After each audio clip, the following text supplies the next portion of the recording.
Ministri i Punëve të Brendshme Besfort Lamallari u ka bërë thirrje qytetarëve të tregojnë kujdes dhe përgjegjësi për parandalimin e zjarreve, duke rikujtuar se zjarrvënia përbën vepra penale dhe dënohet me masa të ashpra.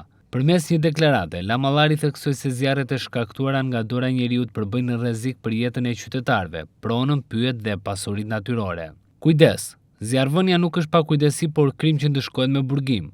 Çdo zjarr i shkaktuar nga dora e njeriut është një kërcënim për jetën, pronën, pyet dhe të mirën e përbashkët, u shpreh ministri. Ministri rikujtoi se me ndryshimet më të fundit në Kodin Penal janë ashpërsuar ndjeshëm dënimet për zjarrvënien, në varësi të rrethanave dhe pasojave të veprës penale, teksa ka theksuar se toleranca do të jetë zero.